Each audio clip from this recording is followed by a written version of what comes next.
So karibu sana Kenya.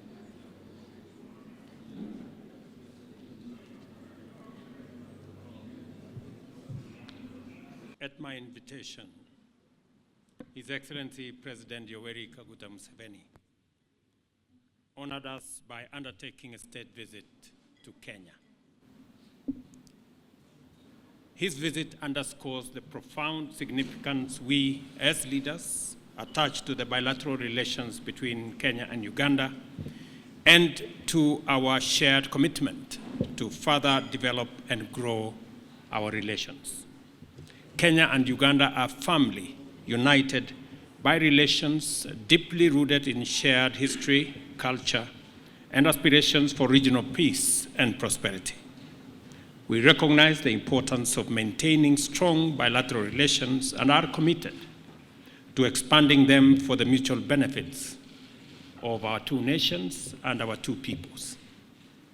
I join His Excellency President Museveni in appreciating the significant outcome of the second session of the Joint Ministerial Committee held from May 12 to May 14, 2024 in Kampala, Uganda, which culminated in the signing of 7 instruments of cooperation between our two countries. Consequently, we now have a memorandum of understanding to anchor cooperation between our foreign services institutions, which ensure knowledge exchange and harmonization of structures and content of diplomatic training. Your Excellency, President Ruto, and all the dignitaries who are here, as you heard, His Excellency summarized what we have agreed, the agreements, the protocols. I don't want to repeat those. The only issue is for me to point out that all that is guided by the historical missions which the Africans have finally crystallized. More than 60 years ago, when we got independence, we did not harmonize properly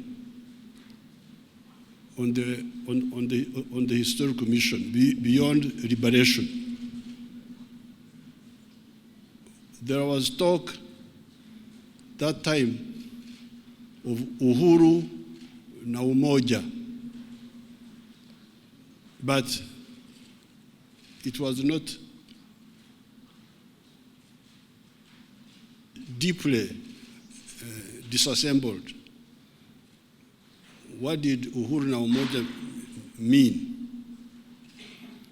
That's why, therefore, we have lost 6 decades. And as you can see in Africa, we have got so many problems. The collapse of state authority in so many countries. This is not accidental. This is really, this was inevitable and it was predictable. This is the only way not to leave anybody behind. And to remove the irrationality. You look at Africa. Africa really is amazing. and Latin America. Because Africa is one house, one building. Now, the sitting room is another country. The bedroom is another country. The other one is another country. Now, to go from the bedroom to the outside, you must go through another country. You must go get a visa. You must get. What's this now? Eh? Uganda is part of Kenya and part of Tanzania and part of DRC, but we are in the bedroom there. You fellows here, you are in the sitting room.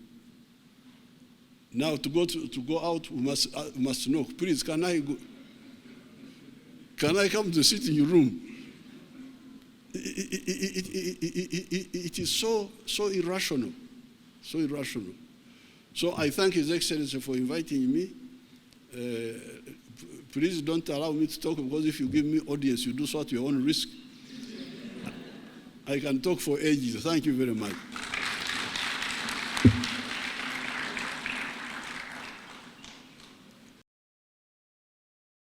If I had the power, I would want to dissolve those borders.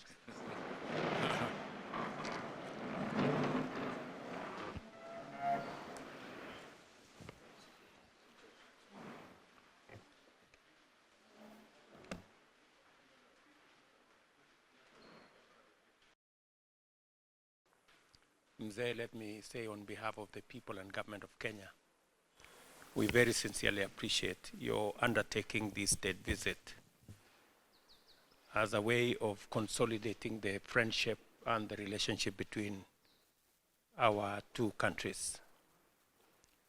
We are building on our already existing solid foundation between our two countries in many areas of diplomacy, of trade, of investment, people-to-people relations.